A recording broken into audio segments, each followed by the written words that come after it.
Tęsiame draugę su Marijampolės savivaldybės visuomenės sveikatos biuru rengiamą rubrikų ciklą Ar žinojai, kad? Praėjusį sekmadienį buvo minima pasaulinė maisto diena. Tad šį kartą interviu su gydytoja dietologe Rūta Petereit apie mūsų mitybos įpročius, dažniausiai daromas klaidas. Pokalbio metu nuskambės ir patarimai, padėsiantys sureguliuoti mitybą bei išvengti nepageidaujamų pasekmių. Pasiklausykime Marijampolės savivaldybės visuomenės sveikatos biuro visuomenės sveikatos stiprinimo specialistės Inetos Dabušinskaitės pašnekesio su gydytoja dietologe Rūta Petereit. Labadiena. Labadiena. Ar lietuviai rūpinasi savo mitybą? Gan sudėtingas klausimas, nes negalima pasakyti, kad visi lietuviai nesirūpina savo mitybą, tačiau didžioji dauguma lietuvių visgi dar nesirūpina savo mitybą arba nežino, kaip rūpinasi. Tiesiog persistengia rinkdamiesi itin skanius produktus, tačiau ne visi skanūs ir brangus produktai atitinka sveikos mitybos rekomendacijas. Kokios didžiausios klaidos daromos ruošiant maistą? Tyrimais yra įrodyta, kad lietuviai vis dėlto dar per daug renkasi gyvūninės kilmės riebius produktus, tai per riebius pieno produktus, per riebę mėsą, taip pat per daug vartoja druskos, kas skatina širdies kraujagyslių ligas. Vietoj vieno arbatinio šaukštelio per dieną vis dėlto lietuviai vartoja 2 ir daugiau šaukštelių, tai 10-12 gramų, taip pat per daug vartoja cukraus ir per mažai daržovių, tai per mažai skaidulinių medžiagų. Daržovių sveikoje mityboje turėtų būti ne mažiau 400 gramų, tai pora gerų didelių saujų atitinkamai pagal daržovės. Daug diskutuojama apie vegetarišką, veganišką, žaliavalgišką mitybą. Vieni jas peikia, kiti liaupsina. Kaip yra iš tikrųjų? Iš tiesų, tai labiausiai blogiausia ir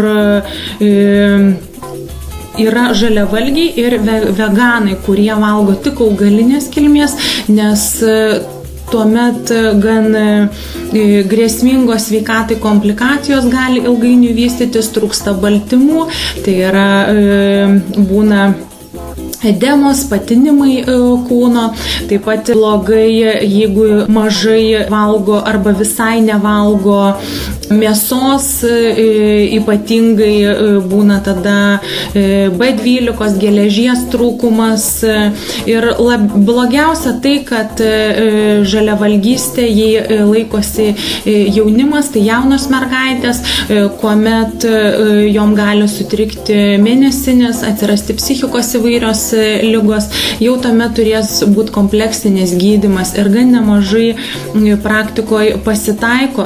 Tai vis dėlto gydytojai dietologai yra prieš žaliavalgystę, nes vertina kaip valgymo sutrikimo ortoreksiją. Jeigu yra vegetaras, tai vegetarai būna kelių rūšių ir jeigu nevalgo raudonos mėsos, tai nieko tikrai blogo, galima pakeisti raudoną mėsą kita mėsa arba žuvimi, kiaušiniais, pieno produktais. Tai nėra blogai. Jeigu nevalgant vieno produkto, tos pačios grupės mes galime drąsiai parinkti ir pakeisti.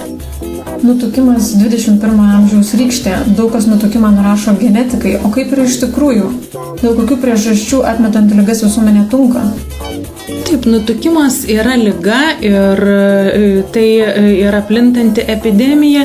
Vėlgi, kadangi mityba yra nesubalansuota, tai visi kaltina genetiką. Tai yra lengviausia. Tačiau labai mažas procentas yra vos tik apie 5% visų ligų, kas gali sukelti nutukimą. Tai įvairios endokrininės ligos, tačiau pats kitos kaip cukrinis diabetas, padidintas kraujospūdis gali būti jau nutukimo pasekmė ir sumažinus svorį šitos ligos kaip ir išnyksta, pasveikstama. Tai visgi nutukimas yra liga, o ligas reikia gydyti ir negalima nurašyti vien tik tai ant genų. Dažniausias ir populiariausi atliekami tyrimai yra genas FTO, tai yra nutukimo genas, tačiau tai Turint tą geną ir subalansavus mitybą, padidinus fizinį aktyvumą, kas šiai dienai yra viena iš didžiausių nutukimo priežasčių, tai būtent mitybos nereguliarumas, nesubalansavimas ir mažas fizinis aktyvumas, tai jeigu visus šitus punktus įvykdom, vis dėlto genetika ne prie ko, nors ir neturime tą geną. Ką turėtume žinoti kiekvienas, kad mityba būtų pilnavertė?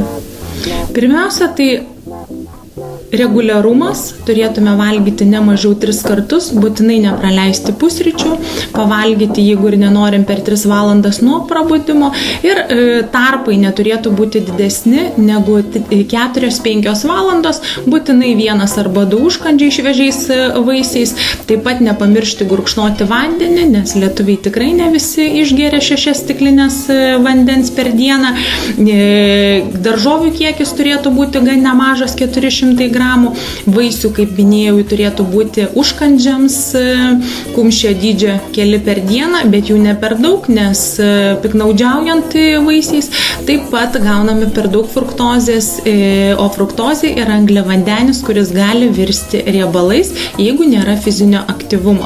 Viskas yra labai surišta ir čia papuolama į tokį uždarą ratą. Netaisyklingai valgome, netaisyklingai renkamės maisto produktus ir skatiname savo kilogramų atsidėjimą.